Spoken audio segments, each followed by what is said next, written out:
महाराणा प्रताप जयंती समारोह का आयोजन किया गया है। इस जयंती समारोह को लेकर के सर क्या कुछ आप लोग कहेंगे? नहीं, जो राष्ट्र अपने पुरखों को याद नहीं करता है, जो राष्ट्र अपने महापुरुषों को याद नहीं करता है, वो निश्चित रूप से अधोगति को प्राप्त करता है। महाराणा प्रताप वीर शिरोमणि के नाम से पूरे भारत के इतिहास में ही नहीं बल्कि विश्व के इतिहास में प्रख्यात हैं, जिन्होंने सुविधा के जीवन को त्याग करके राष्ट्र पर जो खतरा था उसको लेकर के उन्होंने झंडा बुलंद किया। भारत के स्वाभिमान के लिए, राष्ट्र के स्वाभिमान के लिए उन्होंने आजीवन संघर्ष किया। हिंदुस्तान के हर वर्ग के लोगों को लेकर के अगर वो चाहते कि हमें ऐशो आराम की जीवन व्यतीत कर लेनी है तो वो अकबर से संधि कर सकते थे, लेकिन उनके जीवन का केंद्र था राष्ट्र को आज़ाद कराना, भारत को स्वतंत्र कराना, और जो आक्रांता है जिन्होंने भारत पर अपना आधिपत्य जमा लिया था उनको समूल नष्ट करना। और वो महाराणा की प्रेरणा हमारे आने वाली पीढ़ियों को मिलता रहे, उसके लिए वीर शिरोमणि महाराणा प्रताप को हम आज के दिन याद करते हैं। और आज मैं विशेष रूप से राजेंद्र बाबू का और सचिन सिंह का, विजय प्रताप सिंह जी का, यहाँ पर जो भी लोग हैं, ये जितेंद्र जी, अमित बाबू हैं, हमारे पूर्व जिला परिषद के सदस्य हैं राजू बाबू सहित मंच पर तमाम लोग हैं। इस कार्यक्रम को उन लोगों ने किया इतनी गर्मी में, इतने विपरीत मौसम में। ये बतलाता है कि जो बीज महाराणा ने 15वीं-16वीं शताब्दी में बोया था वो बीज आज बट वृक्ष बन करके आज राष्ट्र के लोगों के अंदर एक नई चेतना लेकर के काम करने का, सारे लोगों को एक साथ लेकर के चलने का अगर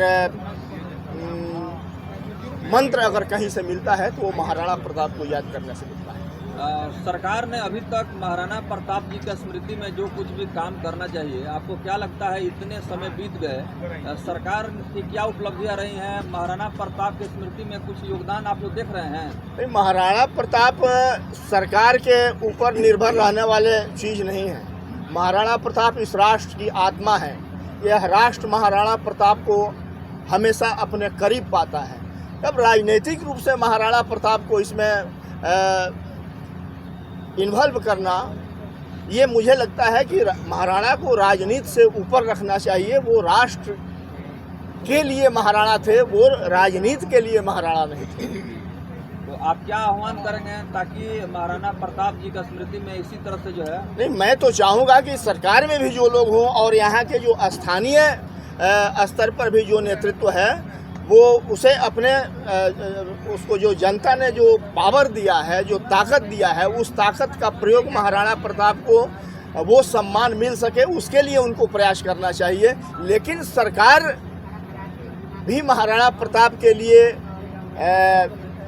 जो करना चाहिए, उचित करना चाहिए, सरकार को भी इसके लिए करना चाहिए। आजकल देखा जा रहा है कि जो भी महापुरुष हैं उन महापुरुषों को भी यहाँ बांट दिया गया है। हालांकि महापुरुष किसी जाति समुदाय तक सीमित नहीं है। ये दुर्भाग्य है इस देश का। अंग्रेजों के समय से लेके, मुगलों के समय से लेके भारत में फूट डालो और शासन करने की एक नीति चली, और दुर्भाग्य रहा कि इस देश में जो राजनीति करने वाले लोग हैं, जो बहुत दिनों तक राजनीति किए इस देश में, उन लोगों ने भी फूट डालो और शासन करने का ही काम किया।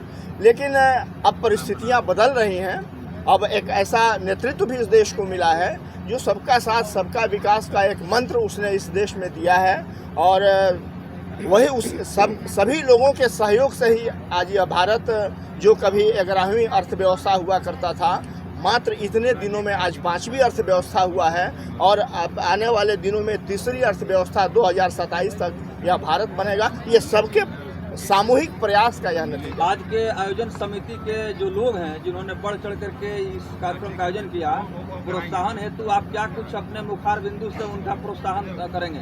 नहीं, मैं तो सबसे पहले हृदय से उनको धन्यवाद देना चाहूँगा कि उन्होंने इस परंपरा को जो वर्षों से यहाँ पर चलते आ रही है, उस परंपरा का उन्होंने निर्वहन किया है। और आने वाले दिनों में निश्चित रूप से जो समाज के लिए काम करता है, समाज उसको याद करता है। बहुत